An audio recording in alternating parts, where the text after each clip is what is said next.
Hi friends, പുതിയൊരു വീഡിയോയിലേക്ക് എല്ലാവർക്കും സ്വാഗതം. ഗൗതമും ഹരിയും കൂടി അരവിന്ദനെ കസ്റ്റഡിയിലാക്കുകയാണ്. ശിവാനിയെയും വസുന്ധരയെയും നൈസായി പറ്റിച്ച ശേഷം അരവിന്ദനെയും കൊണ്ട് അവിടെ നിന്ന് കടന്നു കളയാണ്. ശിവാനിയും വസുന്ധരയും ഇത്രയും നേരം ഇവിടെ നിന്നിരുന്ന അരവിന്ദൻ പെട്ടെന്ന് ഇപ്പോൾ എവിടേക്കാണ് പോയത്, അവനിപ്പോൾ എവിടേക്കാവും പോയിട്ടുണ്ടാവുക എന്നൊക്കെ മനസ്സിൽ ചിന്തിച്ചുകൊണ്ട് ഗൗതമാണ് പിടിച്ചോണ്ട് പോയത് എന്ന് അറിയാതെയാണ് വസുന്ധരയും ശിവാനിയും കൂടി അരവിന്ദനെ അവിടെയൊക്കെ നോക്കുന്നത്. അങ്ങനെ അവർ അരവിന്ദനെ കാണുന്നില്ല എന്ന് കാണുമ്പോൾ അവർ വീട്ടിലേക്ക് തിരിച്ചു പോവുകയാണ്. പിന്നീട് അരവിന്ദൻ ഗൗതമിനോടും ഹരിയോടും ചോദിക്കുകയാണ്, എന്തിനാണ് എന്നെ പിടിച്ചത് എന്ന് ചോദിക്കുമ്പോൾ, നീ എന്താ ശിവാനിയുടെ വാക്കും കേട്ട് എൻ്റെ നിധിക്കെതിരെ കള്ളസാക്ഷി പറയാമെന്ന് കരുതിയോ? എന്നാൽ ഈ നിധിക്കെതിരെ കൊടുത്ത കള്ളസാക്ഷി കൊണ്ട് എൻ്റെ നിധി ഇപ്പോൾ ജയിലിലാണ്, അവൾക്ക് 7 വർഷമെങ്കിലും ജയിൽ ശിക്ഷ വാങ്ങിച്ചു കൊടുക്കും എന്നൊക്കെയാണ് ശിവാനി വെല്ലുവിളിച്ചിട്ടുള്ളത് എന്ന് പറയുമ്പോൾ അരവിന്ദൻ പറയണേ, ഞാനതിന് കണ്ട കാര്യമാണ് പറഞ്ഞിട്ടുള്ളൂ, ഞാൻ കള്ളമൊന്നുമല്ല പറഞ്ഞത് എന്ന് പറഞ്ഞതോടുകൂടി ഗൗതമിനങ്ങ് ദേഷ്യം പിടിച്ചിട്ട് അടിക്കാൻ വേണ്ടി ഓങ്ങുകയാട്ടോ. അയ്യോ സാറേ, എന്നെ ഒന്നും ചെയ്യല്ലേ എന്ന് പറയണേ. ഗൗതം പറയാണ്, ഇനി നീ ഒരു തവണയെങ്കിലും ഇങ്ങനെ കണ്ടു എന്ന് കള്ളസാക്ഷി പറഞ്ഞാൽ നിന്നെ ഞാൻ ഇവിടെ ഇട്ട് തന്നെ അങ്ങ് തീർക്കും എന്ന് പറയുമ്പോൾ അരവിന്ദൻ ഒന്ന് പേടിച്ച് നിൽക്കണം. നാളെ കോടതിയിൽ ഹാജരാക്കുന്ന സമയത്ത് നീ സത്യങ്ങൾ സത്യസന്ധമായിട്ട് തന്നെ പറഞ്ഞില്ല എന്നുണ്ടെങ്കിൽ എന്ന് പറഞ്ഞ് ഭീഷണിപ്പെടുത്തുകയാണ് ഗൗതം. അല്ല എന്നുണ്ടെങ്കിൽ നീ കള്ളസാക്ഷി പറഞ്ഞതിന് നിനക്കിനി ഉണ്ട നിന്ന് കഴിയേണ്ടി വരും എന്ന് പറയുമ്പോൾ അരവിന്ദൻ അങ്ങ് പേടിച്ചു പോവാൻ കേട്ടോ. അപ്പോൾ ഗൗതമിനോട് പറയണേ, ഞാൻ സത്യങ്ങളെല്ലാം കോടതിയിൽ പറഞ്ഞോളാം എന്ന് അരവിന്ദൻ ആ സമയം ഗൗതമിന് വാക്ക് കൊടുക്കുകയാണ്. എന്നിട്ട് ഗൗതം അരവിന്ദനെ ഹരിയുടെ കസ്റ്റഡിയിലാക്കിയ ശേഷം അവിടെ നിന്ന് പോവാണ്. പിന്നീട് നിധിയെ കാണാൻ വേണ്ടി ജയിലിലേക്ക് ചെല്ലാണ്. എന്നിട്ട് നിധിയോട് കാര്യങ്ങളൊക്കെ പറയാണ്, നീ ഒന്നുകൊണ്ടും പേടിക്കണ്ട, നിനക്കെതിരെ കള്ളസാക്ഷി കൊടുത്ത ആ അരവിന്ദനെ ഞങ്ങൾ കസ്റ്റഡിയിലാക്കിയിട്ടുണ്ട്. പിന്നെ നാളെ കോടതി കൂടുമ്പോൾ നിനക്ക് എന്തായാലും നിനക്ക് നിരപരാധിയാണെന്ന് പറഞ്ഞ് നിന്നെ കോടതി വെറുതെ വിടും, അർജുനാണ് വാദിക്കാൻ വരുന്നത് എന്നൊക്കെ പറയട്ടെ. അങ്ങനെ അത് കേൾക്കുന്ന സമയത്ത് നിധിക്ക് ഒരുപാട് സന്തോഷമാവാണ്. പിറ്റേ ദിവസം കോടതി കൂടുകയാണ്. എന്നിട്ട് വിചാരണ തുടങ്ങുകയാണ്. അപ്പോൾ ശിവാനിയുടെ വക്കീൽ പറയാണ്, നിധി ശിവാനിയുടെ വയറ്റിലുള്ള 2 കുഞ്ഞുങ്ങളെയാണ് ഇല്ലാതാക്കാൻ വേണ്ടി നോക്കിയത് എന്നുള്ള കാര്യമൊക്കെ വ്യക്തമാക്കി പറഞ്ഞു കൊടുക്കുകയാണ്. അതുകൊണ്ട് തന്നെ നിധിക്ക് തക്കതായ ശിക്ഷ തന്നെ ലഭിക്കണം, അവളെ വെറുതെ വിടരുത് എന്ന് വക്കീൽ പറയുന്ന സമയത്താണ് നിധിയോട് ജഡ്ജി ചോദിക്കുന്നത്, നിങ്ങൾക്ക് വാദിക്കാൻ വക്കീലുണ്ടോ എന്ന് ചോദിക്കാട്ടോ. ആ സമയത്ത് ഗൗതമിനെ നിധി ഒന്ന് നോക്കുകയാണ്.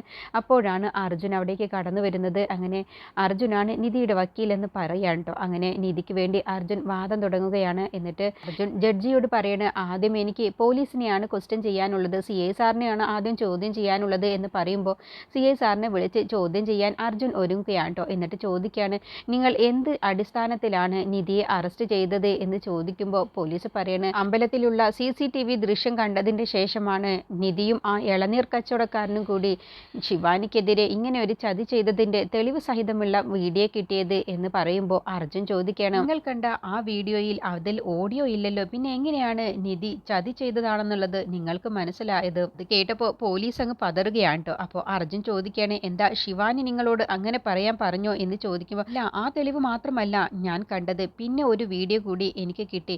അരവിന്ദ് എന്ന് പറഞ്ഞ ആളാണ് നിധിയും ആ കച്ചവടക്കാരനും കൂടി സംസാരിച്ചതെല്ലാം കേട്ടത്, അയാളുടെ മൊഴിയാണ് പിന്നെ എനിക്ക് നിധിയെ അറസ്റ്റ് ചെയ്യാൻ കാരണമായത്. അപ്പോൾ അർജുൻ പറയണേ, അങ്ങനെ ഒരു തെളിവിൻ്റെ അടിസ്ഥാനത്തിലല്ലല്ലോ നിങ്ങൾ നിധിയെ അറസ്റ്റ് ചെയ്തത്, നിങ്ങൾക്ക് ശിവാനിയും വസുന്ധരയും കൂടി കൈക്കൂലി തന്നില്ലേ, 10 ലക്ഷം രൂപ നിങ്ങൾക്ക് തന്നില്ലേ നിധിയെ അറസ്റ്റ് ചെയ്യാൻ വേണ്ടിയിട്ട് എന്നങ്ങ് ചോദിച്ചതോടുകൂടി വീണ്ടും SI അങ്ങ് പതറിപ്പോവുകയാണ്. അപ്പോൾ ശിവാനിയുടെ വക്കീൽ എണീറ്റ് നിന്നുകൊണ്ട് എതിർക്കുകയാണ്, ഇല്ല, ഇങ്ങനെ ഒരു കള്ളം എന്തിനാണ് അർജുൻ ഇപ്പോൾ ഇവിടെ പറയുന്നത് എന്ന് ചോദിക്കുമ്പോൾ അർജുൻ പറയണേ, ഇത് കള്ളമാണോ സത്യമാണോ എന്നുള്ളത് ആദ്യം ചോദിക്കട്ടെ, തെളിവ് സഹിതം അങ്ങ് കാണിച്ചാൽ പിന്നെ എന്താണ് പ്രശ്നം എന്നങ്ങ് ചോദിക്കാട്ടോ. എൻ്റെ കയ്യിൽ തെളിവുണ്ട് എന്ന് പറഞ്ഞ് ഇവർ തമ്മിൽ സംസാരിച്ചത് ശിവാനിയും വസുന്ധരയും ഈ പോലീസും കൂടി സംസാരിച്ചതിൻ്റെ ആ ഓഡിയോ അങ്ങ് കാണിച്ചു കൊടുക്കുകയാണ്. എന്നിട്ട് ജഡ്ജി ഇവർ തമ്മിൽ സംസാരിച്ച ആ ഓഡിയോ അങ്ങ് കേൾക്കുകയാണ്.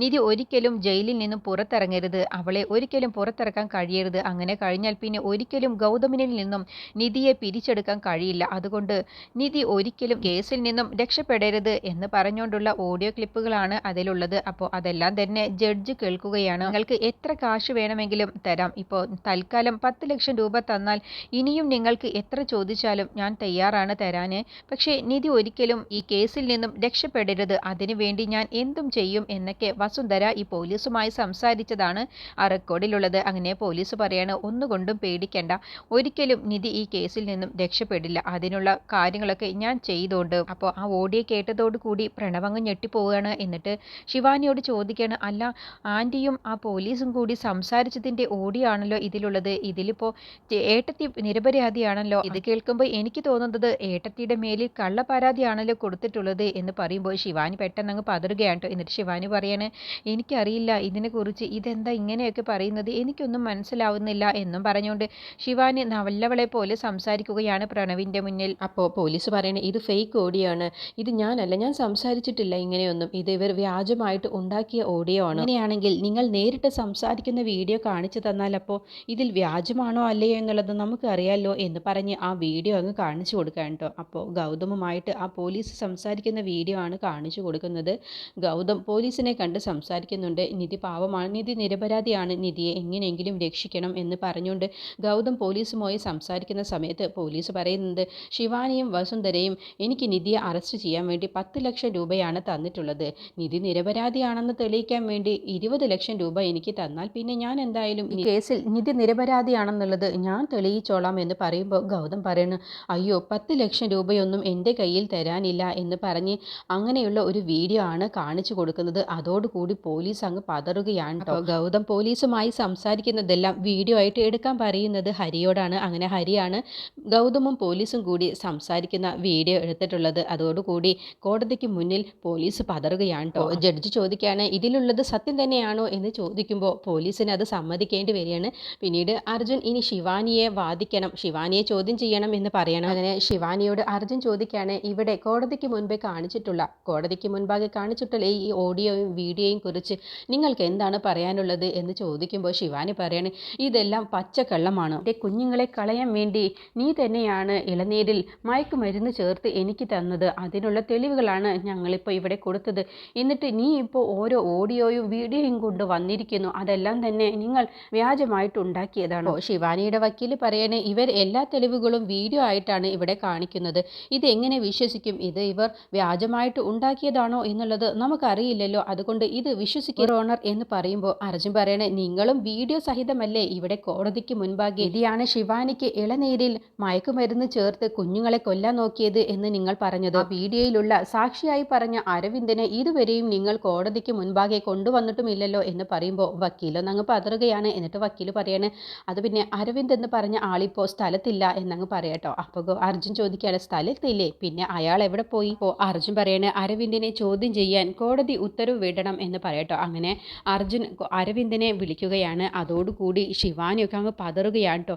അപ്പോൾ അന്ന് അരവിന്ദിനെ കാണാതായതിൻ്റെ പിറകിൽ ഇവർ തന്നെയാണ്, ഗൗതമാണ് അരവിന്ദിനെ പിടിച്ചുകൊണ്ട് പോയത് എന്നുള്ളത് ശിവാനിക്ക് അപ്പോൾ മനസ്സിലാവണം. എന്നിട്ട് അർജുൻ അരവിന്ദിനോട് ഓരോ കാര്യങ്ങൾ ചോദിച്ചറിയുകയാണ് കേട്ടോ. എന്നിട്ട് കോടതിയോട് പറയണ, അരവിന്ദ് നിധിക്കെതിരെ കൊടുത്തിട്ടുള്ള മൊഴി, ശിവാനിക്ക് മയക്കുമരുന്ന് കൊടുക്കണം എന്നുള്ളത് നിധി സംസാരിച്ചു എന്നുള്ളത് അരവിന്ദ് കേൾക്കുകയും കാണുകയും ചെയ്തു എന്നാണ് പറഞ്ഞിട്ടുള്ളത്. എന്നിട്ട് അർജുൻ അരവിന്ദനുമായിട്ട് ചോദ്യം ചെയ്യുകയാണ്. അരവിന്ദനോട് ചോദിക്കുകയാണ്, നിങ്ങളല്ലേ നിധി ശിവാനിക്ക് കൊടുക്കാനുള്ള മയക്കുമരുന്ന് കൊടുക്കണം എന്നുള്ളതും ഒക്കെ കേട്ടു എന്നും കണ്ടു എന്നൊക്കെ നിങ്ങൾ പറഞ്ഞത് എന്ന് പറയുമ്പോൾ അത് സത്യസന്ധമാണോ എന്നങ്ങ് ചോദിക്കട്ടോ. നിങ്ങൾ സത്യസന്ധമായിട്ട് കോടതിക്ക് മുൻപേ മറുപടി പറയണം എന്ന് പറയുന്ന സമയത്ത് അരവിന്ദൻ പേടിയോട് കൂടിയിട്ടാണ് കേട്ടോ നിൽക്കുന്നത്. എന്നിട്ട് ശിവാനിയെ ഒന്ന് നോക്കുകയാണ്. അപ്പോൾ അർജുൻ, അരവിന്ദ നീ എന്തിനാ അവിടേക്ക് നോക്കുന്നത്? നീ സത്യസന്ധമായിട്ട് പറ, നീ എന്താണ് കണ്ടത് കേട്ടത് എന്നുള്ളത് നീ തെളിവായി ഇവിടെ കോടതിക്ക് മുൻപ് പറയണമെന്ന് പറയുമ്പോൾ, ഞാൻ കണ്ടതും കേട്ടതുമാണ് ഈ നിൽക്കുന്ന നിധി ശിവാനിക്ക് കുഞ്ഞുങ്ങളെ കളയാൻ വേണ്ടി ആ ജ്യൂസിൽ